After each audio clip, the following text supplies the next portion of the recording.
Hello, this is Mark Warren and I'm back with another video on vision restoration. And on my last video I said that Bates method and active focusing are the same thing, and there was a comment about I don't think they are, they're different.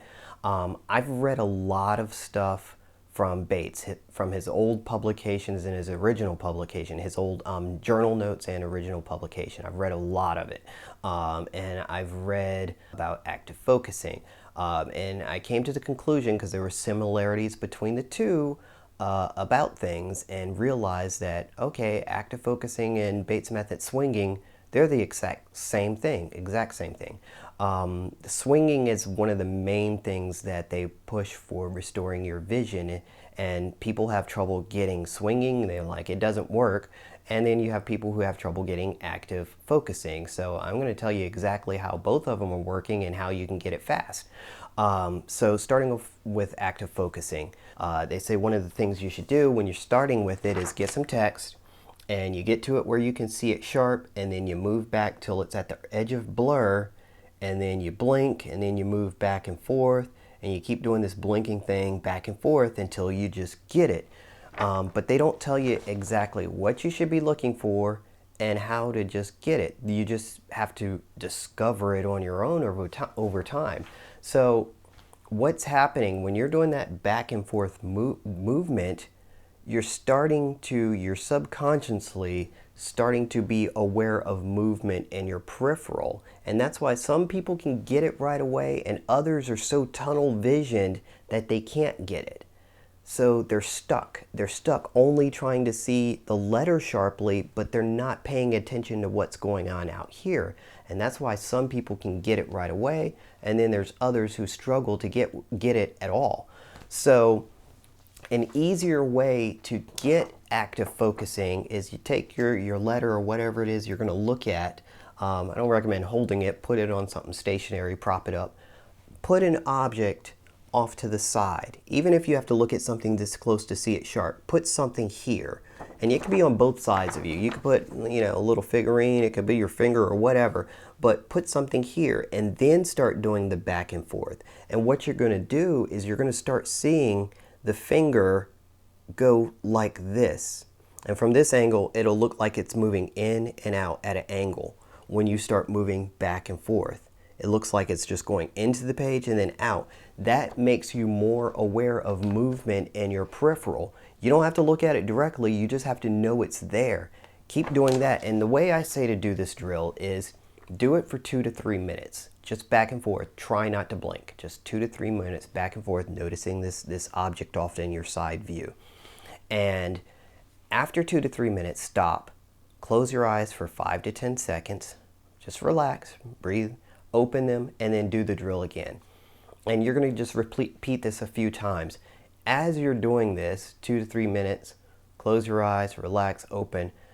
Eventually, you may start feeling like your eyes are tingling, or they're starting to get watery, or a stinging sensation. That is the ciliary muscle releasing. It's basically like having a tight fist, and you can't open it up right away. You have to massage those muscles to get that hand to release, or a Charlie horse and a bicep as you're flexing or something like that. It's starting to release that sensation. Don't be afraid of it. It's the muscle trying to release. So what you're doing is massaging the muscle by going back and forth and noticing that peripheral movement.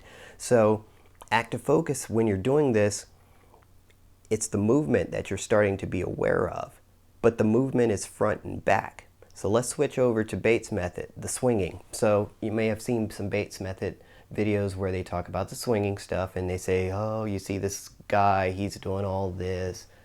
And there's a lot of people like, swinging doesn't work. I can't get it to work or whatever. And usually they're like, go outside in a field and you're just going to swing back and forth and you're just going to notice movement and let your eyes go. Okay, so you don't need to do all that wide swinging stuff to get it. And I showed this in the last video. All you have to do is have 2 objects, one in front of the other. Could be 2 figurines or whatever.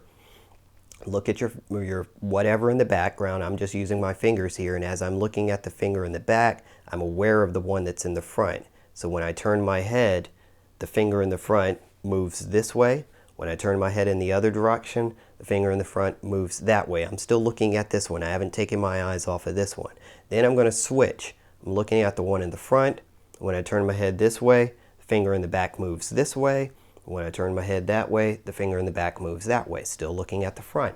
So it's that subtle movement of this left and right thing, being aware of, foreground object. If the foreground object's in front, it's going to move opposite.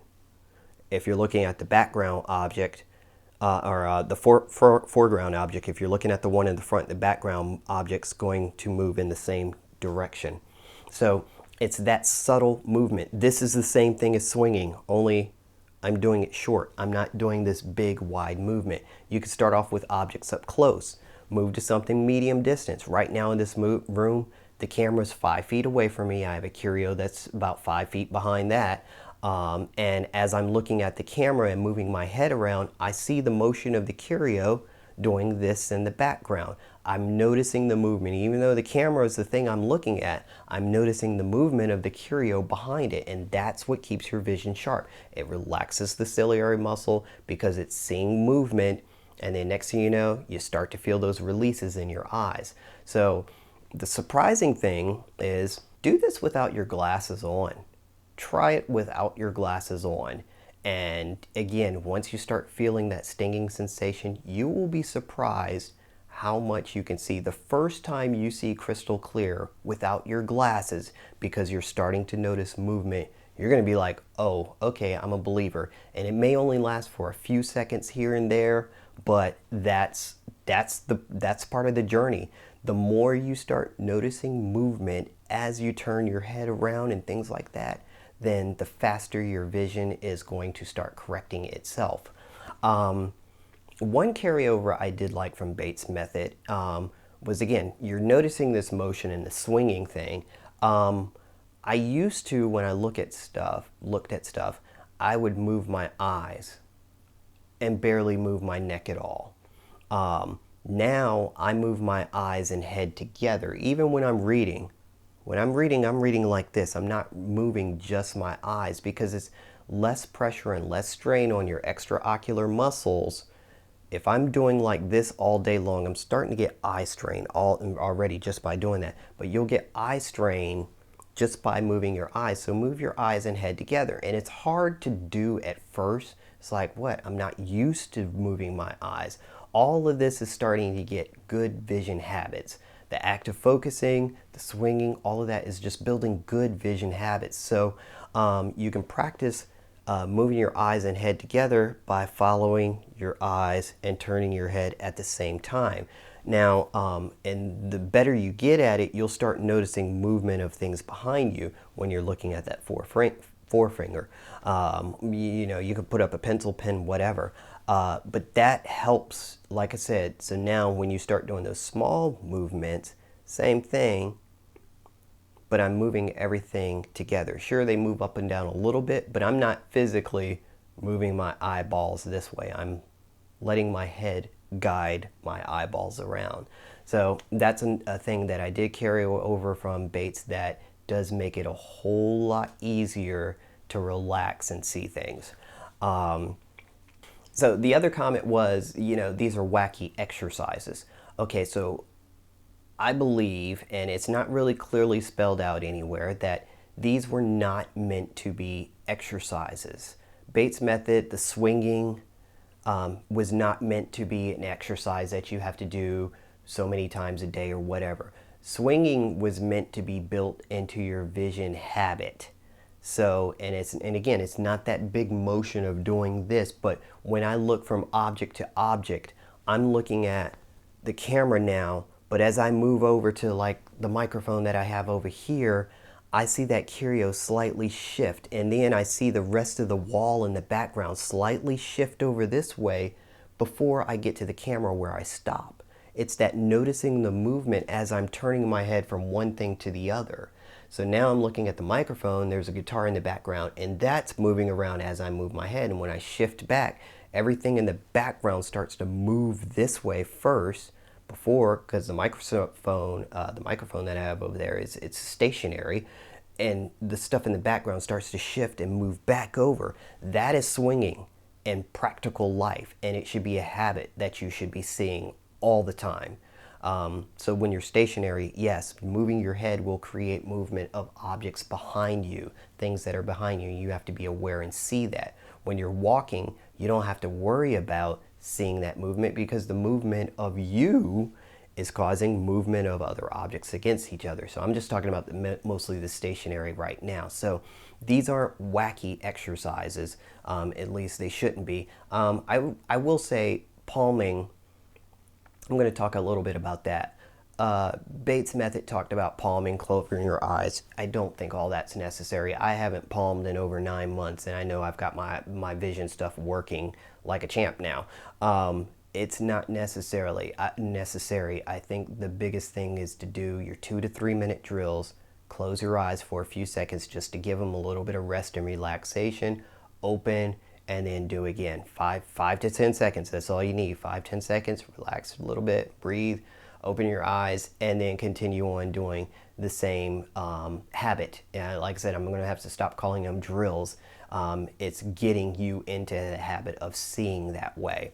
So palming for 5-10 minutes and all that stuff at a time, not necessary.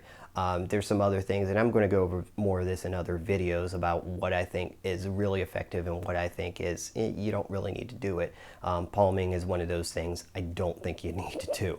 I'm not trying to make this all about Bates. I'm not trying to make it all about active focusing. I'm trying to get you to understand the most important thing to restore your vision is seeing the movement, and that movement that you're supposed to seeing comes through in Bates' method. It comes through in active focusing. All of them are trying to get you to the same point, and they're doing the same thing, just worded differently. So, disclaimer, I'm not a doctor. Again, I just figured this stuff out, and my vision is improving so rapidly. Just to FYI, I took a 2-hour road trip down to Sonoma and then back home. So it was 4 hours round trip total. On the drive down, I was pretty much watching movement as we were driving, trees against the back hill, signs against the trees and things like that. Going down there, my vision got super sharp, and it stayed that way. Coming back, I was a little tired from being all day, so I did actually put my glasses on for maybe about 10 or 15 minutes out of the drive on the way back.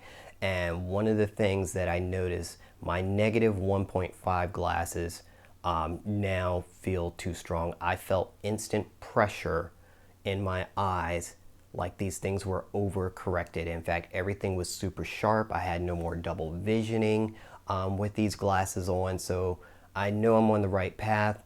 I don't know if I'm actually going to step that glasses prescription down even further, like, maybe to a half diopter, because I really don't wear them that much anyway to begin with, except for some nighttime driving.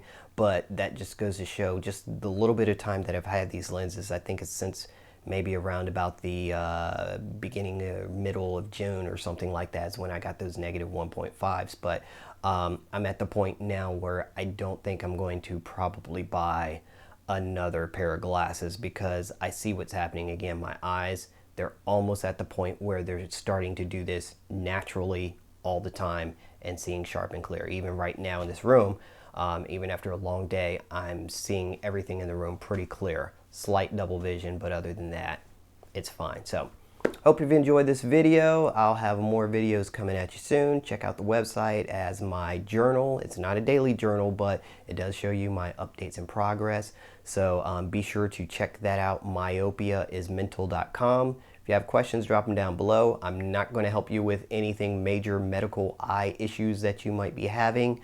All I can tell you about is how to look at things if you're nearsighted or have astigmatism. That's it. So again, hope you've enjoyed this video. We'll catch you on the next one.